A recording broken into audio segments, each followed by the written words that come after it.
When you think about your routine, I want you to think about it like your skeleton, like all of the bones that are inside of your body that are allowing your body to make all of these movements. Yeah, there's muscles over them and cartilage and tissue and all sorts of different things, but you're not going too far without the skeleton. Yet the routine is something that so many people shy away from, and most of the time it's an excuse about how they want to live their lives with this excitement and all of these different experiences that they're going to have, that some of it's going to come here and some of it's going to come there. But do you ever notice those people getting ahead?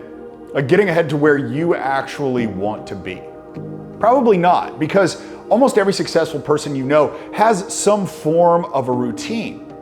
Because without them, our lives are chaotic and there's no structure to them. They're all over the place. There's something to do over here and over here and over here and down here and up there. And you don't know which way to go to connect the dots in order to actually get through your day, your week, your month, your year, your entire life because of that chaos. And so what routines do is shrink your focus down to the most important things that need to happen. But it also takes away a lot of options, because human beings like you and I aren't so good at dealing with a bunch of different options. There's this theory I call the chaos of abundance, where there's just too much stuff going on and too many different choices for us to ever figure out which one is the right choice. It's like when you go into the home improvement store and there's 500 different shades of blue to put on your wall. There's too many. So most often you make the wrong choice.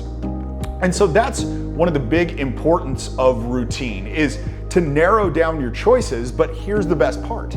You get to choose exactly what things you want to focus on and what things you actually want to do. And this is on a daily basis, because routines tend to turn into habits. As a matter of fact, those terms are almost interchangeable, where we go day in, day out doing much the same thing, which again, some people are going to say that sounds really boring, but it's not your entire day. It's just a portion of your entire day. For example, my routine is simply a portion of my entire day, and I'll walk you through my routine that I've been using for the last 5.5 years.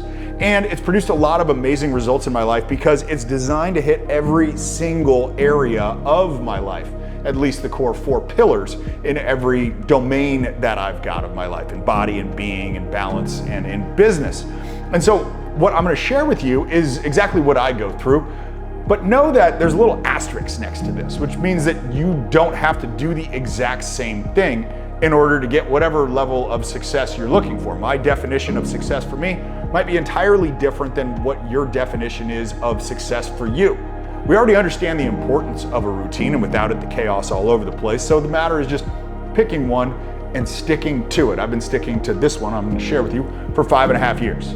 So part one of the routine is when I wake up. I wake up at 4:35 in the morning, which I recognize is a crazy time in order to get up, but that helps me get to my 5 a.m. workout. Now for me, I find that if I work out first, it winds up getting the blood flowing, it winds up waking me up, and it winds up setting my energy level on point for the rest of the day.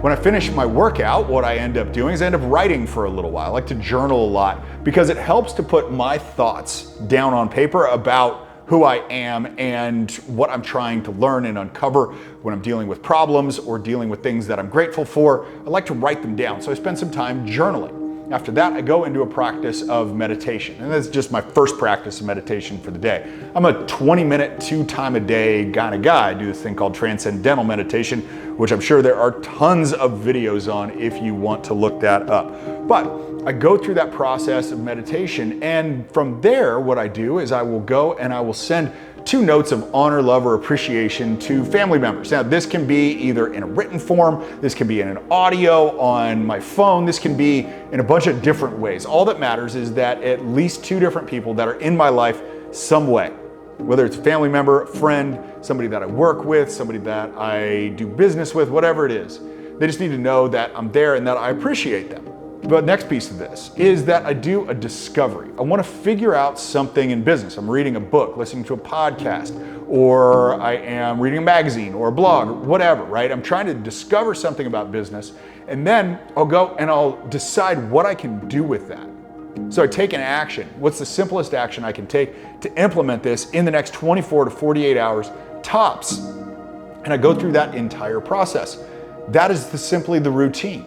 Now, when those things happen, the only thing that's set in stone is that the end time of it is 9 a.m. and the beginning time of it is 4:35. That's a lot of time in between those two to give you some leeway, because it's like I'm cooking breakfast for the kids, or I'm making something for myself, or I'm connecting with my wife, whatever it is. It doesn't matter. You've got a lot of time in between that, or at least I do. And so it starts at 4:35 and it ends at 9 a.m. And all of those things are done in whatever order they need to be done in that particular day. I'm more interested in the time spent on doing those things, which helps me hit body, it helps me hit balance, it helps me hit being, and it helps me hit business. And you do those every single day. Now, here's the trick. I've been doing this for 5.5 years. Now, if you haven't known me in 5.5 years, if you're one of my friends in the real world and you haven't known me in 5.5 years, chances are I'm going to be an entirely different person than I was 5.5 years ago. I actually think that I'm an entirely different person today based on this routine than I was even 6 months ago. So when we talk about change, people really don't want change. What they want is transformation. And transformation comes through the execution of the same things over and over again, which I recognize is an entirely weird concept, but I can tell you 5.5 years later, it is the absolute truth.